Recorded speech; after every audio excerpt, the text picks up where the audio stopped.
Boa noite a todos. Para quem não lembra, minha última palestra foi sobre loucura.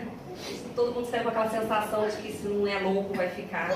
Então hoje eu vim dar uma amenizada e falar que há solução. Temos pessoas torcendo por nós para nós não cairmos nessa prova que é essa nossa vida, né? E aí a gente vai falar desse tema que, apesar de tão comum, é um pouco relegado. Porque a gente... O que acontece? Quando a gente é criança, a gente ainda é acostumado a rezar muito pro anjo da guarda, né? A mamãe fala, vamos rezar pro anjo da guarda. Só que quando a gente cresce, a gente acha que pula de fase. O orgulho faz a gente rezar diretamente para São Francisco, para Jesus, vou falar logo com Deus. Aí a gente relega e começa a esquecer de como é importante o anjo da guarda e como é ele que realmente está ao nosso lado, inclusive nessas preces que a gente direciona para o alto. Então é do Livro dos Espíritos que a gente está estudando, né, esse ano, sobre os anjos da guarda, espíritos protetores, familiares ou simpáticos.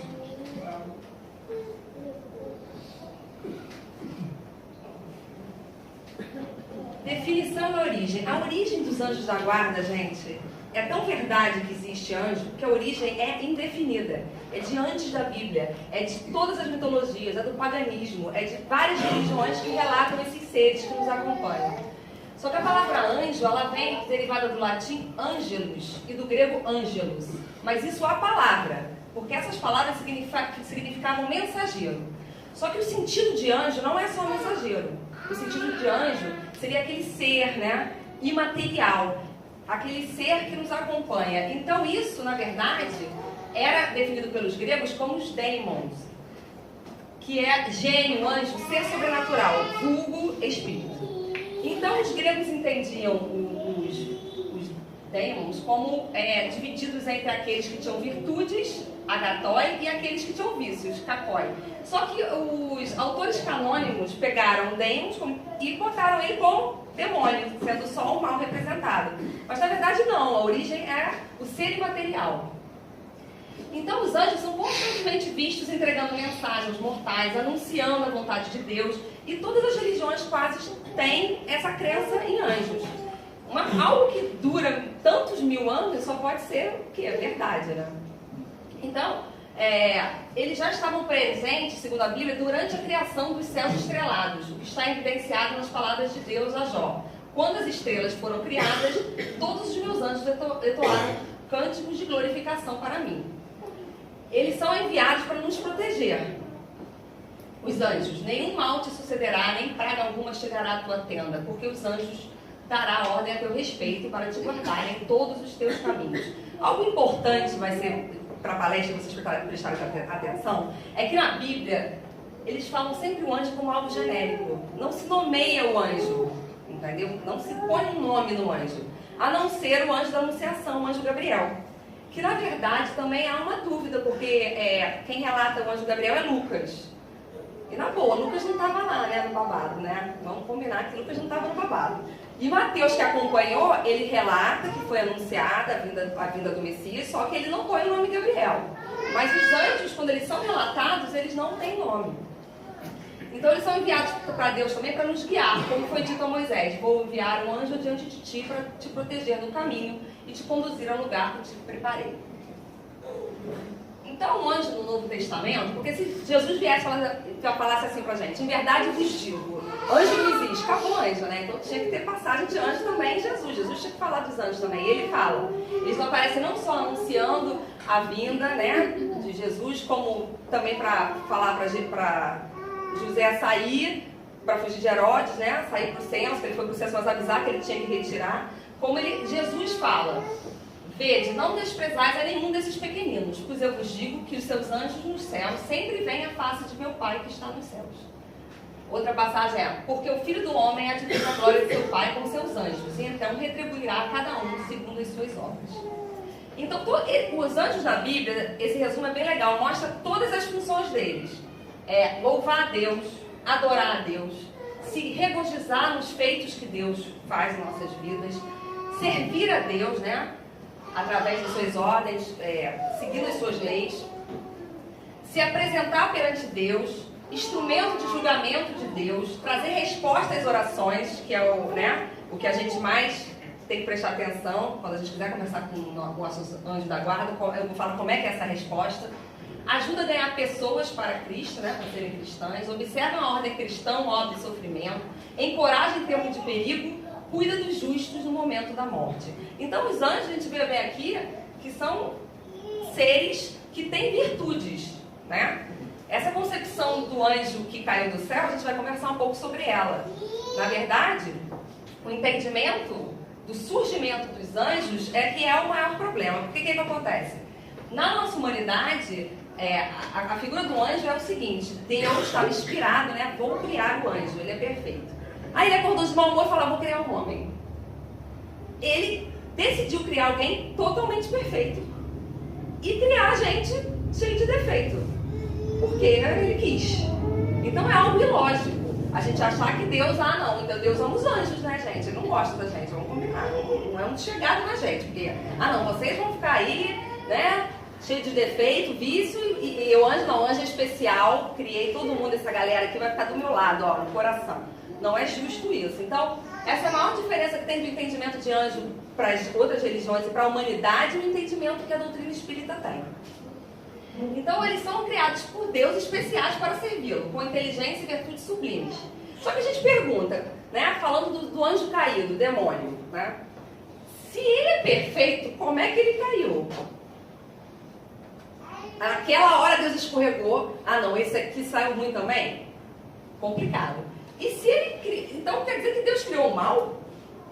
Para quê? Para ficar o bem e o mal lutando e ele ficar se divertindo, olhando o demônio e o anjo lutando? Qual é o objetivo disso? Deus criar o mal. E a outra pergunta, mais intrigante ainda: e se um anjo se degenerou, ele mudou, ele era bom e ele se tornou mal, por que ele não pode mudar de volta? Por que ele não pode voltar a ser bom? Ele não foi capaz de mudar da virtude suprema para o demônio? Como é que ele não pode voltar a ser anjo? Então essas perguntas são perguntas que são feitas por aqueles que já estão raciocinando e que a gente, o Espiritismo, tem resposta para isso, né? Porque senão Deus não é perfeito, só é uma conclusão que a gente chega: Deus não é justo e Deus não é perfeito.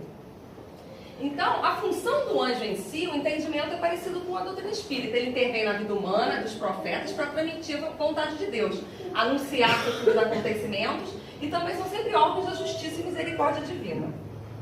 Isso é o inferno, esse capítulo. Então, na visão espírita, o que é o anjo? O anjo são aqueles seres que já atingiram o nível evolutivo de terem só virtudes e de entenderem Deus. Por que eles estão perto de Deus? Não é porque Deus falou assim: Unidunité, gostei de você. Não, é porque eles conseguem entender Deus. Eles já estão no nível que eles entendem porque eles são perfeitos. Mas eles foram criados perfeitos? Não, podem ter. Tem vários anjos no céu que foram criados junto com a gente. Só que a gente resolveu sentar no fundão da sala. Não vou ficar aqui na frente não, seguindo Deus não. Vou lá pro fundão ficar de papo. Aí a gente está aqui, cheio de defeito, vida após vida, tentando melhorar. O anjo, na verdade, pode ter sido criado simples e ignorante, como nós fomos. Só que ele, através das encarnações, ele foi se depurando. E hoje em dia ele está perto de Deus. O que é estar perto de Deus? Em sintonia. Ele tem virtudes, compreende Deus e ele pratica o que Deus manda porque ele entende isso. Já é inerente a ele. Então, os anjos não são uma criação especial. São espíritos humanos que passaram pelo cadinho da purificação e se elevaram para darem glória ao Pai. Assim como o anjo é um espírito purificado, o demônio é um espírito ainda impuro, que se refasta no mal, que corre a todo ponto para fazê-lo, por simples gosto ou por vingança de passadas ofensas. Então, o anjo e os demônios somos o quê? Nós que ao desencarnarmos, continuamos como a gente era. A gente não fala: nossa, aquela pessoa é ruim igual o demônio. Ela é ruim igual o demônio. Pessoas que fazem atrocidades aí que a gente vê na rua, que fazem atentados, que fazem tantas coisas ruins, eles são o demônio porque eles têm esses defeitos dentro deles ainda. Mas eles podem se tornar anjos com as encarnações. Então a doutrina espírita, ela desmistifica a figura do anjo, a figura do demônio como seres criados à revelia de Deus. Não. Todos foram criados simples e ignorantes. Aqueles que escolheram seguir um caminho de acordo com as leis de Deus estão na angelitude, estão em consonância com Deus e seguindo. Então a gente não vê na Terra homens que procedem assim? Pois bem, esses mesmos, quando deixam o corpo, fazem como espíritos o que faziam como homens. Continua fazendo o que fazia. Era o demônio aqui, vira o demônio lá. Era um anjo de pessoa aqui, continua sendo anjo de pessoa lá. Temos vários anjos que tiveram aqui encarnados, né? Madre Teresa, todos eles foram anjos, só tiveram atitudes de acordo com Deus, se importaram com o próximo. Então eles são anjos, só que estavam encarnados. A bondade ou a maldade não é do corpo, é do espírito. E pois o espírito do homem bom leva para o espaço a bondade, e o do homem mau leva a maldade.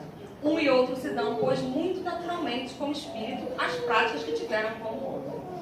Aí está o anjo que nos assiste para o bem, e aí está o demônio que nos faz todo o mal.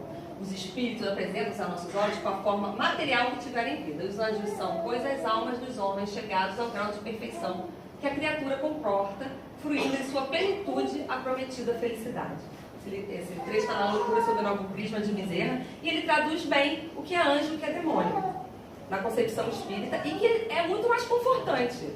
Eu ia ficar chateada com esse entendimento, né? Ah, não, Deus criou o anjo, mas você não vale nada, você vai ficar aí eternamente. Pô, Deus não me ama. Tantas vezes na passagem da Bíblia diz que Deus nos ama tanto, como é que ele faz essa justiça? Então a doutrina espírita traz essa justiça divina, né? A perfeição, para nos explicar realmente o que é um anjo e o que é um demônio. E aí a gente se pergunta, né? Essa figura é interessante porque tem aquele negócio, por que o anjo tem auréola, tem asinha? O que acontece? Esses espíritos iluminados, quando eles são vistos por médium videntes, eles às vezes emanam muito a luz, principalmente do chakra coronário, entendeu? Do cardíaco, e isso faz com que eles se iluminem. Somado a essa iluminação que eles se apresentam, que a médium vidente relata sempre nos espíritos superiores, eles volitam, né? Aquele andar assim, né? Aquele andar, aquele flutuar. Isso é volitar. Então as pessoas videntes, desde o início dos séculos, quem via um espírito de luz falava, aí veio um anjo. Começou a se achar que eram asas, porque ele estava lá no e a luz do coronário, a auréola. Então começou a se ver essa imagem do anjo com asas e com auréola, mas na verdade eles não têm isso, né? Isso é uma decepção, né, gente? Todo mundo queria ver aquele anjo voando pelo céu, é uma decepção, realmente. Então, que tipos de espíritos que nos cercam? Na verdade, a gente vai falar sobre isso. Que tipo de espíritos que estão ao redor de nós? A gente tem esse espírito protetor, que é o nosso anjo da guarda, o bom gênio, que ele, a diferença dele dos outros, é que ele tem uma missão. Ele tem uma missão a seguir. E ele não vai desistir. Ele não vai falar, não pede para sair, ele não vai desistir. Desde o nosso nascimento, ele está com a missão de seguir a gente, para ajudar a gente a progredir. Ele é sempre superior ao protegido, porque não adianta ele ser igual ou inferior, senão ele não vai conseguir nos aconselhar. Ele precisa ser superior para poder nos aconselhar. Então ele é sempre superior. É diferente, gente, do espírito familiar. O espírito familiar é um espírito que está ligado a nós por laços mais ou menos duráveis relacionados a essa encarnação ou outra. Se eu tenho uma avó muito querida que desencarnou, ela é um espírito familiar, que ela vai querer me auxiliar. Só que às vezes ela não tem a evolução necessária para ser minha mentora. Muita gente pensa assim, né? Ah, não, já ouvi falar isso. Ah, minha avó desencarnou, acho que ela agora é minha mentora. Mas a bicha era tinhosa. Pisava no calo dela, virava um bicho. Gente, não é mentora, desculpa, mas a vovozinha não é mentora. Ela é espírito familiar, ela te ama mesmo assim. Mas se ela tem defeitos, como é que ela vai te ensinar? Não tem como. Então os espíritos familiares, eles estão ao nosso redor, só que o seu poder de nos auxiliar é limitado. Limitado ao quê? À nossa missão, o que a gente tem que fazer na Terra. Então, às vezes, eles estão lá, nos ajudam, são bons, mas pouco avançados e até pouco levianos, ocupando-se voluntariamente dos detalhes da vida íntima e somente agem por ordem ou permissão dos espíritos protetores. É, aquele espírito que é familiar, gosta de você, mas se fosse deixar você como seu mentor, ia fazer só besteira. Então, tem sempre o espírito protetor que é mais elevado e que pode ser um espírito familiar seu, sim, se você tiver algum espírito familiar que tem um nível para ser um espírito, um protetor. Geralmente, os anjos protetores, eles têm alguma relação com a gente, de outra vida, provavelmente, porque como eles são desde o nosso nascimento, geralmente são de outra vida, mas eles têm um carinho por nós. E a gente tem os espíritos simpáticos. Vocês se enganam se você acha bom ter espírito simpático ao seu lado. Depende. Qual é o tipo de simpatia que ele tem com você. Porque o espírito simpático, ele pode ser simpático a nós por afeições particulares, de gosto. Isso é pro bem ou pro mal. Então, é a mesma coisa assim. Você tem aqueles amigos, por exemplo, homem, tem aquele amigo que é para ir pro bar, beber, jogar futebol. A simpatia, o que você tem de afinidade com aquela pessoa é isso. Você não vai chamar ele para uma festa infantil com seu filho. Não encaixa. A simpatia que você tem com ele é pro futebol para tomar uma cerveja. Se você entra na casa espírita e para de tomar cerveja, ele some. Pode ter certeza que acontece direto isso, né? Se você parou de ir pro barzinho, um amigo, ó, some. Então ele era um espírito o quê? Simpático a você na cachaça. É algo bom? Não. Então o espírito simpático ele pode ser pelo bom ou pelo mal. A característica dele é ter alguma afinidade com você, alguma simpatia. E a gente tem o gênio, os espíritos que a gente falou, obsessores, os demônios, que são aqueles espíritos imperfeitos ou perversos que se ligam a você para desviá-lo por bem. E aí, tem uma hora que Kardec pergunta, vem cá, mas quando eu nasço, eu tenho meu espírito protetor, que nasceu comigo, aí cria um demôniozinho também, para ficar igual o Pato Donald, um falando com o outro, para dar uma animada na encarnação. Vamos animar a encarnação, põe um demônio e põe um anjo. Não. A gente só tem anjos da guarda. Os demônios, os obsessores, a gente que cata, a gente que vai catando pela vida, né? Através de inimigos do passado ou através da nossa própria iniciativa de agir errado. A gente que vai afinizando com eles. Eles não são feitos para nos perturbar e perseguir. E eles estão sempre tendo acesso a gente conforme eles encontram facilidade para isso. Porque o homem tem liberdade para escutar essa voz ou rejeitá-la. Que é assim que os espíritos agem, a voz da consciência, todo mundo sabe o certo e errado, gente. Todo mundo sabe. Desde criancinha você sabe. Mas falar adianta? Tá lá a criancinha com o dedo na tomada. Não põe lá, não põe lá, não põe lá. Enquanto não tomar um choque, a gente aprende, infelizmente, pela dor, né? Mas noção de certo e errado a gente tem. E quem são eles, né? A gente tem que... foi aquilo que eu perguntei. Quem é meu anjo da guarda? Eu falei para vocês prestarem atenção naquela parte que a Bíblia não põe nome do anjo da guarda. Então, as pessoas têm mania de querer saber. Quem é o meu mentor? Na mesa mediúnica, então, se concentra que hoje me apresse. Hoje eu vou saber o meu mentor. Aí fica obsidiando o Paulo para dizer o nome do mentor. Aí querem saber o nome do mentor. Gente, nem na Bíblia eles têm nome, porque isso é irrelevante. Quando você faz uma prece falando com Francisco, quem vai escutar é o seu anjo da guarda. Ele escuta pelo seu pensamento, ele tem ligação direta com você. Então, na verdade, o nome dele não importa. E eles serão nossos espíritos familiares, não necessariamente, como eu falei, apenas se eles tiverem um grau de proteção para isso. O pai que protege seu filho pode ser assistido por um espírito mais elevado. O espírito familiar é um amigo. Cada homem tem esse espírito para velar por ti. Não necessariamente ele vai ser familiar. Só que o anjo protetor é especial porque ele tem uma missão.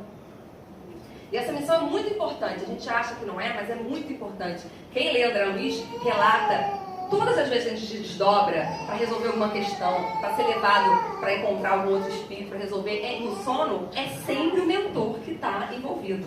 É sempre o mentor que está te desdobrando, te juntando com o teu espírito inimigo que te persegue para tentar fazer a paz. É sempre o mentor na mesa mediúnica que está auxiliando você a se concentrar. É sempre na hora que alguém faz uma prece por outra pessoa, o mentor daquela pessoa que fez a prece, o mentor da pessoa que está prejudicada, que estão em intercessão. Então quem está sempre intervindo por nós é o nosso mentor. E a gente sempre esquece dele e começa a fazer prece para outros santos, não tem problema nenhum nisso quem está escutando, mas a gente esquece que ele existe, né? E a missão dele é conduzir seu protegido ao bom caminho, ajudar-lhe com seus conselhos, consolá-lo nas suas aflições, sustentar sua coragem nas provas da vida. Aí você pensa assim, que moleza, né? Só isso. Tudo isso. Porque a gente está o tempo inteiro indo contra o mentor, né? A gente está o tempo inteiro vindo aquela vozinha da consciência e a gente, deixa pra lá, diz que não escuta. A gente está o tempo inteiro atrapalhando a missão dele. A missão não é tão fácil assim, como a gente acha. É fácil você ver como você pede errado. Eu fico imaginando. Imagina a cara do seu mentor, você pedindo um carro novo. Aí, por favor, me deixa ganhar, jogar de carro. Cara dele vai ser como? De novo. De novo essa criatura pedindo coisas que não são importantes. Então não é fácil para o mentor, não. E esse espírito protetor está conosco por prazer ou obrigação? Ele foi obrigado? Não, você está devendo. Vai cuidar daquele infeliz que só faz besteira. Na verdade, ele é obrigado a velar por nós porque ele se propôs. Ele quis essa missão, esse dever. E ele normalmente quer essa missão porque ele tem uma ligação e gosta de nós. Então, na verdade, não é uma obrigação. É igual cuidar de filho, é obrigação? Não, você ama. Para algumas pessoas pode ser, mas né, para a maioria das pessoas, você cuida porque você ama. Então o mentor cuida da gente porque ele nos ama. É uma obrigação porque ele se propôs a ser mentor. Assim como você se propõe a ter um filho. É sua obrigação, você se propôs. Agora, ele geralmente escolhe quem é simpático. Então para ele é um prazer. Para os outros é uma missão, um dever, porque às vezes é complicado, né, gente? A gente sabe o quanto a gente está tropeçando, às vezes não é fácil ele cumprir essa função dele. E aí eu vou ter como exemplo Emmanuel e Chico, né, que é uma relação tão bonita de mentor e pupilo que a gente conhece. Apesar do Emmanuel ser um cão, né, gente? Vamos combinar, né? Os dizeres dele pra Chico, eu ia me tremer toda. Toda vez que eu leio aquilo, eu falo, gente, se meu Emmanuel chegasse e me falasse isso, eu ia me debulhar e lá, desisto, pede pra sair. Eu pedi pra sair com o Emmanuel. Mas é uma relação bonita. Então Emmanuel falou para Chico que, assim que ele se apresentou, que tem seguido sempre os seus passos. E só hoje me vejo na tua existência de agora. Mas os nossos espíritos se encontram unidos pelos laços mais santos da vida. E o sentimento afetivo que me impele para o teu coração tem suas raízes na noite profunda dos séculos. Então eles são o quê? Espíritos que se conheceram. E Chico retribui. Emmanuel tem sido para mim um verdadeiro pai na vida espiritual. Pelo carinho com que me tolera as falhas, pela bondade com que repete as lições que devo aprender. Aí você vê que bonito, né?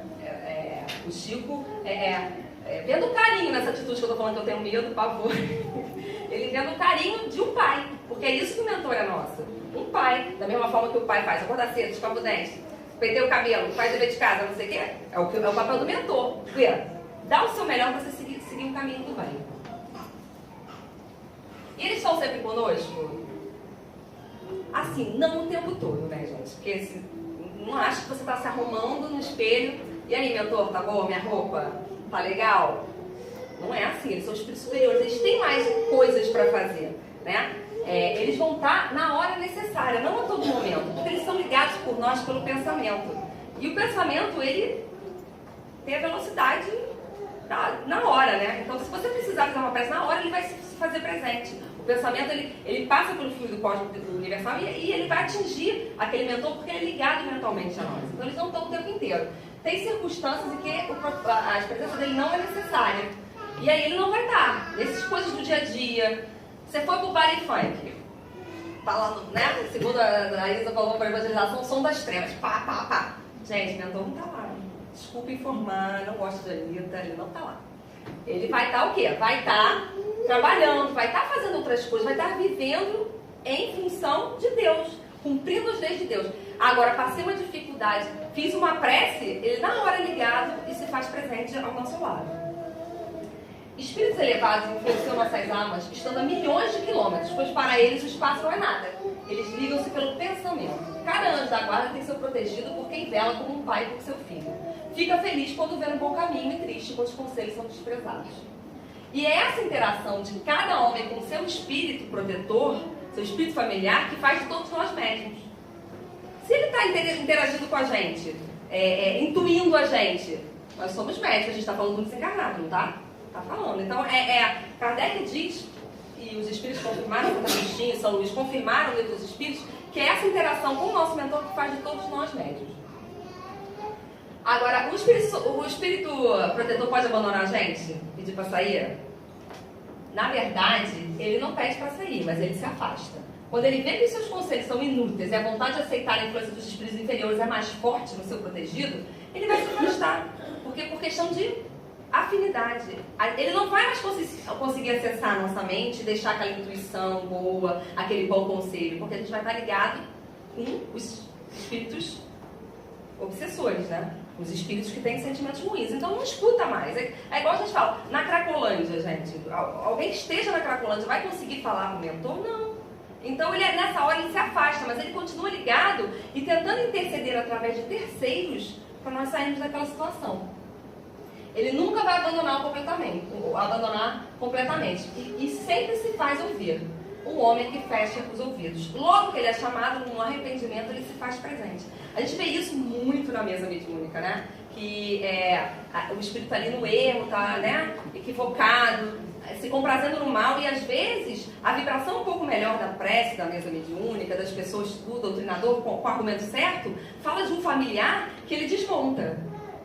E aquele familiar estava perto o tempo inteiro, mas ele só vai ver na hora que ele lembra dele, vem o amor, e aí ele vê aquele espírito familiar ali.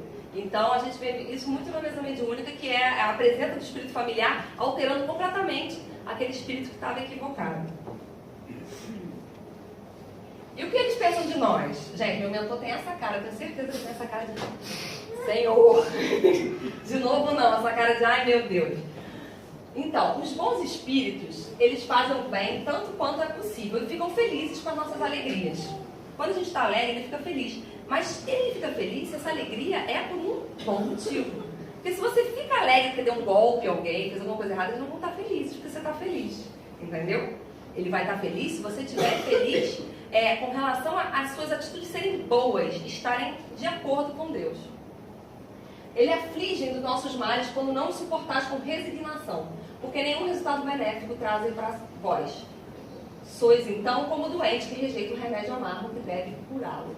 Eles se riem de todos esses males imaginários que nascem do orgulho e da ambição e se alegram com aqueles que servem para abreviar o vosso tempo de prova.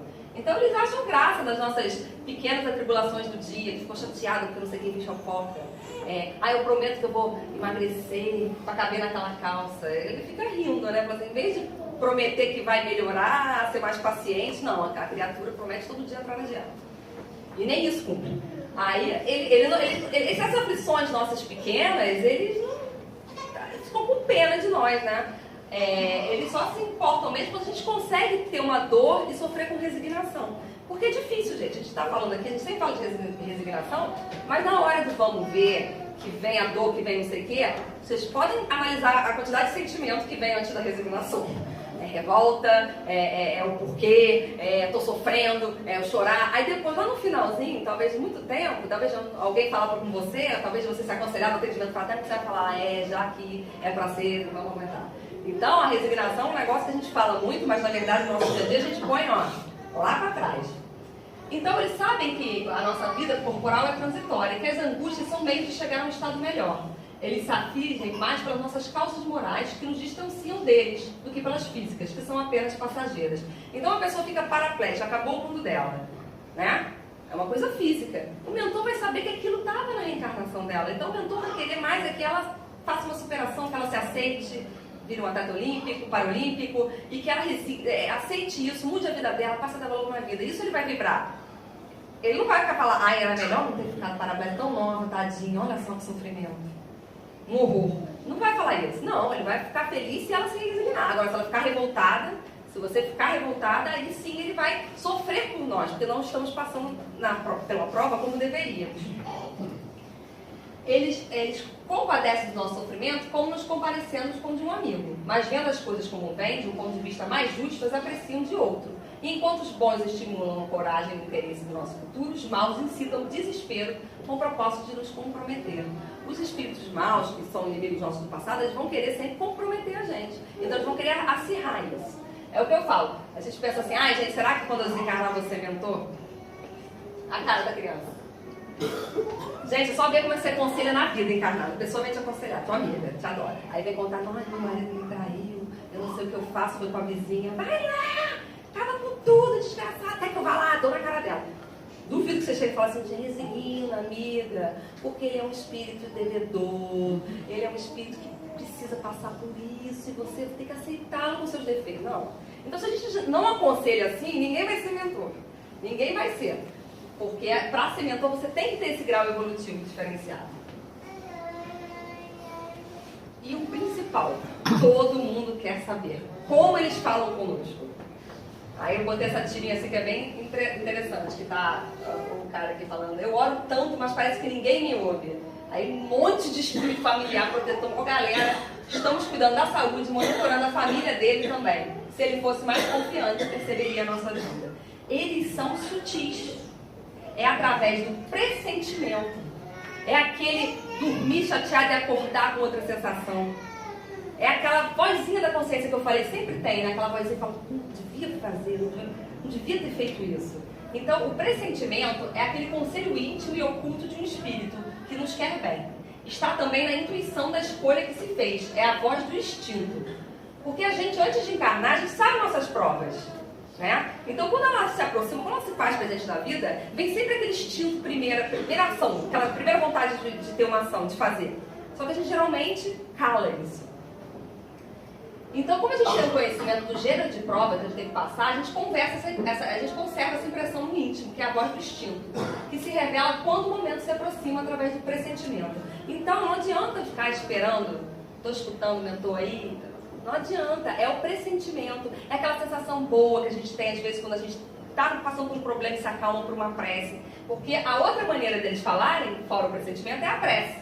Que é quando você acha na incerteza, na dúvida, invocar o vosso Espírito protetor. Ou orai ao Senhor de todos, a Deus, que Ele enviará um de seus mensageiros, um de nós. Um dos Espíritos superiores, quando você pede em prece, você é escutado. Por que a gente acha que não é escutado? Porque a gente não é escutado no que a gente quer. A gente é escutado no que é melhor pra gente. É diferente. Você está querendo certo? Porque a gente só reza pra sair da dificuldade, resolver nossos problemas de uma hora para o outro, o mundo ficar lindo e cor-de-rosa. É isso que a gente quer. Prece é para isso. Aí, imagina você no mundo cor-de-rosa. Estou num mundo maravilhoso, tenho tudo que eu quis. Vê essas pessoas que têm tudo que, né? Que a humanidade pode querer, ricos, jovens, bonitos. Eles estão bem, espiritualmente falando? Não. Estão vivendo uma vida vazia, que se perder tudo, perdem o sentido da vida. Porque o sentido é ter, né? Se o sentido é o corpo, é ser linda, vai envelhecer, não vai ter mais. Se o sentido é ter, vai morrer, não vai ter mais. Então, eles vão nos escutar naquilo que é importante. Os espíritos protetores nos ajudam com seus conselhos pela voz da consciência, que fazem falar em nós. Mas como nem sempre damos a isso a importância necessária, eles nos dão outras maneiras mais diretas. Isso acontece muito, servindo-se de pessoas que nos rodeiam. O mentor vai tentar falar com você, a intuição. Aí você vai esconder, né? Vai deixar vir os instintos ruins, né? Eu não vou perdoar nada, eu vou lá jogar na cara dele. Aí você apagou a primeira vez que ele falou.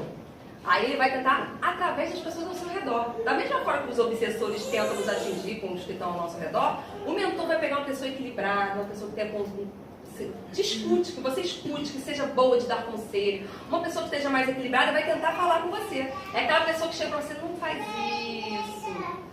O seu mentor intercedeu através dela. Só que a gente normalmente continua, né?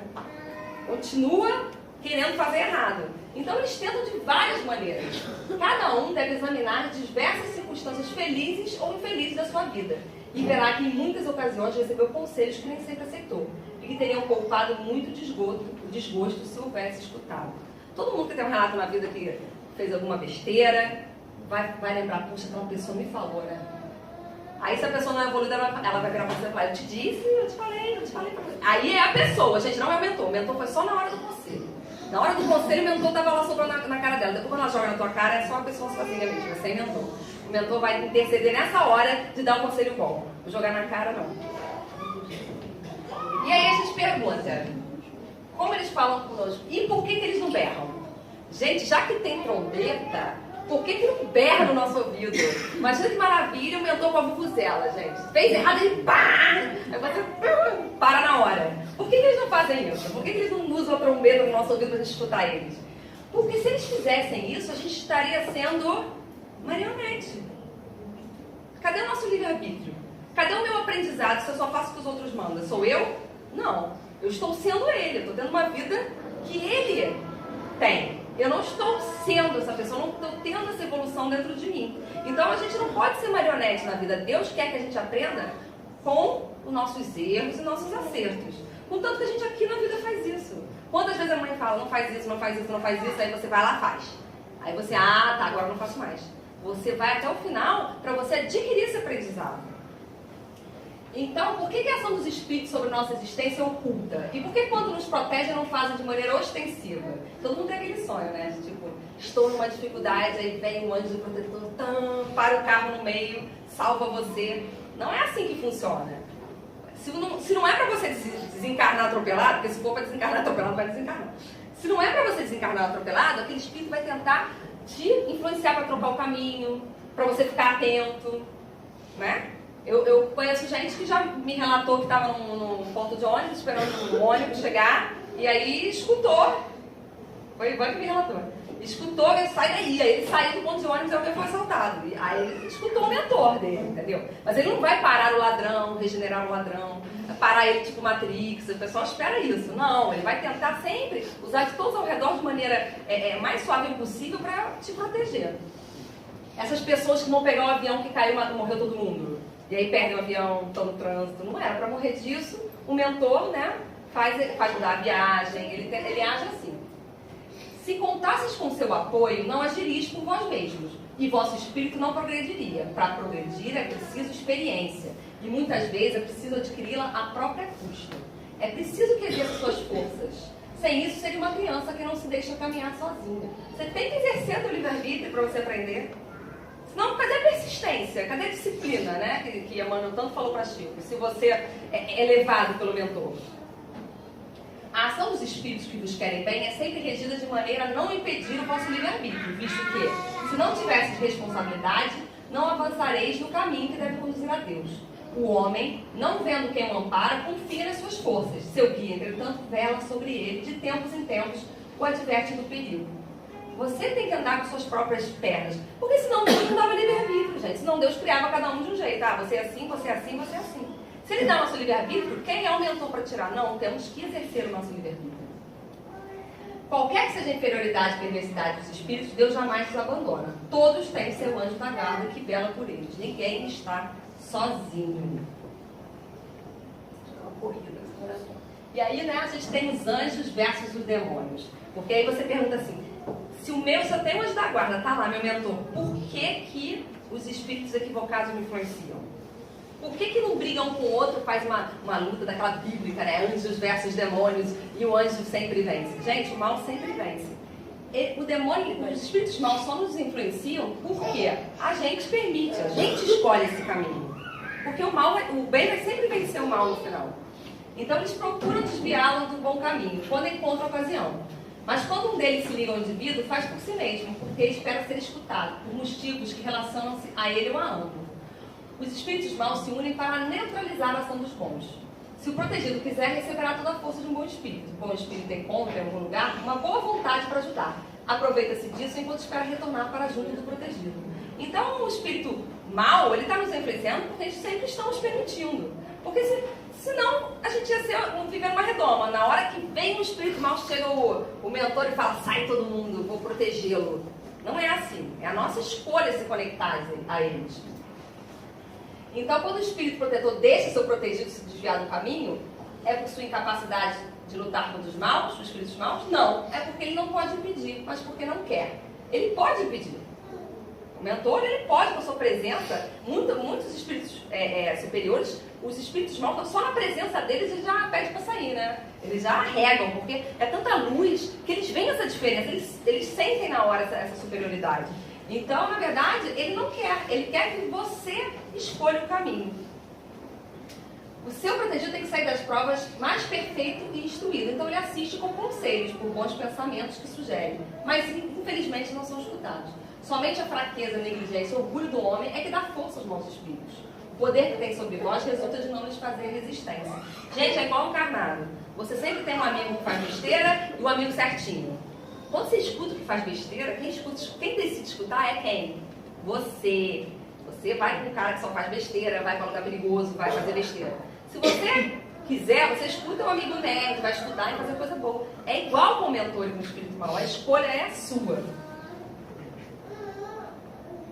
E a gente tem os espíritos protetores da coletividade também. O mais conhecido é o Ismael, né, que cuida do Brasil. O que acontece? Você tem o teu espírito, é responsável só por você. E você tem espíritos que são responsáveis por famílias, por países, por cidades. Não que eles vejam cada pessoa daquela cidade, mas eles estão acima da hierarquia para auxiliar a organização disso tudo. Tendo aqui, que eu botei na imagem, Jesus como governador do planeta Terra, né? Então, são espíritos elevados que ajudam aquela coletividade. Não tem sempre aquela santa padroeira do vaqueiro, santa padroeira do marinheiro, do não sei o quê, protetor do não sei o quê. Então, na verdade, não necessariamente é aquele santo, mas vai ter um espírito responsável por um bairro, uma cidade, vários locais de coletividade, que eles auxiliam no direcionamento geral daquele, né? No planejamento da evolução espiritual daquele lugar. Não é que eles determinam, mas ele é responsável por ter o quê?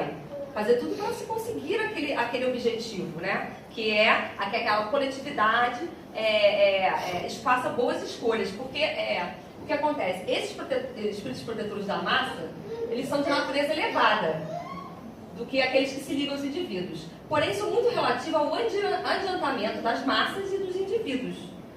O espírito protetor de coletividade, ele é evoluído? É. Só que ele não necessariamente também vai conseguir ser muito evoluído dependendo da coletividade que ele está gerindo. Por exemplo, o espírito protetor do Afeganistão. Ele tem muita dificuldade, né, gente? Vamos combinar que ali o pessoal escuta mais, né? Escuta mais os espíritos que estão equivocados. Ele vai ser um espírito elevado, mas ele não vai conseguir fazer a missão como ele deveria. Porque a coletividade não está merecendo um mentor que consiga, porque ela está escutando os espíritos ruins. Então, entre os povos, as causas de operação dos espíritos são os costumes, os hábitos, o caráter dominante e principalmente as leis. Porque o caráter de uma nação se reflete em suas leis. Eu achei isso interessante, né? Você define uma nação pelas suas leis, é verdade, né? Quanto mais cruéis, penas de morte, robô arranca a mão, isso está mostrando o quê? A evolução daquele povo. Então, o espírito lá vai ser um espírito de alto patamar, não consegue conversar, vai ser um espírito para tentar manter o máximo de equilíbrio aquele povo. Mas ele vai conseguir? Não, porque estão todos centralizados com a mente o quê? Nos espíritos maus. Os homens que fazem reinar a justiça entre si combatem a influência dos maus espíritos. Em toda parte onde as leis consagram injustiças contrárias à humanidade, os bons espíritos estão em minoria, e a massa dos maus se reúne e mantém a nação sob o domínio das suas ideias, e paralisa as boas influências parciais que ficam perdidas na multidão, como uma espiga isolada no meio dos espinheiros. Então, a gente viu isso muito nítido na Segunda Guerra, né? Que a Alemanha inteira comprou aquela ideia, né, de ser uma raça evoluída, superior, uma raça superior, e escravizou, matou todos que eles não achavam. Gente, não tinha espírito lá que conseguisse fazer. Eles estavam escutando os espíritos que pensam dessa maneira. Então, por mais que tenha um espírito para aquela coletividade, ele não é responsável por ela como um todo.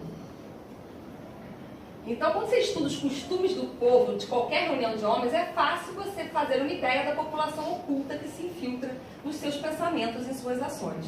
Que tipo de mentor eu tenho? Vai ser aquele mentor condizente com o meu grau evolutivo, sempre acima de mim. E como eu vou escutar ele vai depender de como eu decidir levar minha vida. Eu posso escutar ele ou estar escutando os espíritos equivocados, os espíritos, né, maus. E aí vem aquilo. Quem agradece ao mentor, ao anjo da guarda? Porque pedir a pedilância, né, gente? É igual aquela lista do Papai Noel, né? Abre, vai indo, vai de eterno. Agora, quem lembra de agradecer? Muitas vezes eu falo, agradecer a Deus que eu tive uma cura, ao anjo da guarda que eu tive uma cura a Deus. Precisou ficar doente. Por que não agradeceu a vitória do dia a dia? Por que não agradeceu acordar todo dia e não ter aquela doença? Não, a gente só lembra de agradecer quando acontece alguma coisa, né? A gente só lembra de rezar e de agradecer quando acontece alguma coisa extraordinária na vida. Algo que a gente acha que foi especial. Mas a gente não lembra de agradecer o todo dia, a presença deles constante. E olha o que acontece com quem é ingrato. Quando alguma coisa feliz nos acontece, é nosso espírito protetor que devemos agradecer a Deus em primeiro lugar, sem cuja permissão nada se faz. Depois aos bons espíritos que são os agentes. Os espíritos sempre pedem para a gente agradecer primeiro a Deus, que é quem está mantendo o equilíbrio, que é a inteligência suprema que nos ama tanto. E agradecer a eles também. E o que acontece quando não agradecemos? O que acontece aos ingratos. Aí eu falo para vocês abrirem Céu e Inferno e ler mensagem lá sobre o espírito ingrato. O que aconteceu depois da vida? Você vê o que vai acontecer com quem não agradece ao anjo da guarda. E a gente sempre pensa assim, como eu vou ficar agradecendo? Porque a gente gosta de olhar para o vizinho, né, gente? O mentor do vizinho é melhor, tudo do vizinho é melhor. A gente tem aquela pessoa que não reza, eu já escutei isso várias vezes. Por que eles ficam enfurnados de ser espírita? Fulaninho não reza, não vai na igreja, não faz nada, tá benzão. É sempre assim, né? Tá benzão, tá ótimo, aproveitando a vida e tá ótimo. Tem emprego, tem dinheiro, tem tudo. Aí a pergunta é a seguinte: aquela pessoa que não ora, não agradece, para aos quais tudo dá certo, é preciso ver o final. Pagarão bem caro essa felicidade passageira que não merecem, já que quanto mais tiverem recebido, mais contas terão que prestar. Então a gente tem que lembrar de agradecer o nosso mentor sempre, porque ele está se esforçando por nós, e é nessa hora, nessa prece do agradecimento, é que ele se conecta com a gente. Muito da minha aula de evangelização vem na hora da minha prece. Acabou a prece, veio uma ideia. É o que eu falo, a Marisa fala: nossa, a aula ficou tão boa, não fui eu. Desculpa, não fui eu. Eu sei que não fui eu, tenho plena consciência. Porque minha mente, a pessoa brinca: nossa, mas de onde vem tudo isso? Da minha mente perturbada. Minha mente é perturbada, então não fui eu, foi o mentor. Ainda mais depois da prece, né, gente? Depois da prece eu sei que não fui eu mesmo. Então, de acordo com o nosso mentor, que é nessa hora que ele vai falar com a gente, nessa hora que a gente está na humildade do nosso agradecimento, em vez do orgulho de estar apenas pedindo. E aí eu queria só passar um videozinho aqui, deixa eu só ler essa aqui completa, da Seara dos Médicos. É uma mensagem, né, que parodiou a mensagem de Paulo, mas ficou muito bonita, falando sobre os espíritos da luz. Ainda que falássemos a linguagem das trevas e não possuíssemos um leve raio de entendimento, não passaríamos para eles de pobres irmãos necessitados de luz. Ainda que nos demorássemos na vocação do crime, caindo em todas as faltas, retendo todos os vícios, a ponto de arrojar-nos por tempo indeterminado nos últimos despenhadeiros do mal, para nosso próprio fortuna, não seríamos para eles senão criaturas infelizes, carentes de amor. Eles conseguem nos olhar assim, gente. A gente pode errar no fundo do poço. Eles conseguem nos olhar com amor, entender a nosso grau evolutivo. Ainda que dissipássemos todas as forças no terreno da culpa e dedicássemos a vida ao exercício da crueldade, sem a menor noção de dever, isso seria para eles tão somente um motivo de maior compaixão. Espíritos da luz são pacientes. Em todas as manifestações são benignos, não invejam, não se orgulham, não mostram leviandade, não assoberbam, não se portam de maneira inconveniente, não se irritam, não são interesseiros, não guardam desconfiança, não folgam com a justiça, mas rejubilam-se com a verdade. Tudo suportam, tudo creem, tudo esperam, tudo sofrem. Por agora, de nós mesmos, conhecemos em parte, e em parte imaginamos, entretanto, esses emissários do eterno bem, acompanhando-os com devotamento perfeito, sabendo que, em matéria de espiritualidade superior, ainda somos crianças, falamos como crianças, pensamos como criança e ajuizamos infantilmente. Estão certos, porém, que mais tarde, quando nos despojarmos das deficiências humanas, abundaremos, então, tudo o que venha a ser pueril. Verificaremos, assim, a grandeza deles, como a víssemos retratada em espelho, confrontando a estreiteza do nosso egoísmo com a imensurabilidade do amor que nos assiste. Conforte-nos, pois, reconhecer que, se ainda demonstramos fé vacilante, esperança imperfeita e caridade caprichosa, temos junto de nós a caridade dos mensageiros do Senhor, que é sempre maior, por não esmorecer em tempo algum. Eu queria só agora passar um videozinho, se eu conseguir, né? Porque a parte eletrônica aqui, que é bem interessante, que mostra como os mentores agem. Não vou conseguir, pelo menos.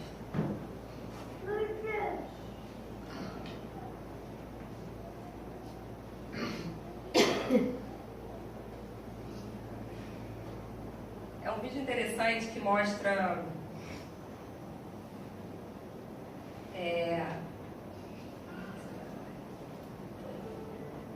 foi o seguinte: em 1984 foi a primeira maratona feminina que se aconteceu, porque os médicos e os cientistas falavam que a mulher não conseguia correr maratona. E nessa primeira maratona feminina, quem ficou conhecida foi essa Gabrielle Anderson. Não foi a primeiro lugar, ela foi a 37ª. Ela ficou conhecida porque ela estava desidratada, desorientada, com cãibra, e cambaleou nesses últimos 200 metros. Demorou 10 minutos para fazer 200 metros, até completá-los, aí cai desacordada nos braços. Você coloca o nome da primeira colocada e não aparece um vídeo quase no YouTube, o dela aparece milhões. E aí a gente vai ver nesse vídeo como é que é a atuação do mentor, como é que foi. Ela entrou no estádio, estava todo mundo calado já, porque já tinha batido palma para o primeiro lugar, e viram o estado dela, começou todo mundo levantar e bater palma. É arrepiante. Aquela Gabriela Scalazini, ela comemorou 30 anos do esporte espetacular, falou que foi o momento mais emocionante da vida dela no esporte. Todo mundo levantou, estava difícil, ó, e começou todo mundo a botar força para ela. Olha os mentores aqui, ó. Gente, primeiro vídeo que acontece, o mentor está materializado. Ele tá ali, o mentor. Olha a gente por aqui, ó. Olha lá. Os médicos estavam assim: vamos, você consegue. Eles começaram a relatar: faltam só 5 passos, faltam 10 passos. E ela botou no objetivo, ela não aguentava mais. E ela foi, olha o jeito que ela foi. Mas ela tinha um objetivo. E aí os mentores estão todos aqui. Aqui é a linha do desencarne. Não é quando a gente desencarnar que vai acontecer, gente. Quando a gente desencarnar, os mentores. Chegou. Então, a gente não tem que desistir nunca. Eles estão do nosso lado. A gente tem que completar a nossa encarnação como ela completou essa prova. Elas perguntaram para ela, por que você foi até o final? Ela falou, porque era a minha última Olimpíada. Ela falou isso, eu tenho 39 anos, era a minha última Olimpíada. Então eu falo para vocês, é a nossa última encarnação. A gente tem que pensar que é a última encarnação errando. Vamos pensar que é a última e que a gente vai conseguir, com a ajuda dos mentores todos que nos iluminam, passar por ela da melhor maneira possível, amparada como ela foi, sem ninguém encostar nela, mas com a motivação, né, de estar sendo auxiliada. Fiquem com Deus.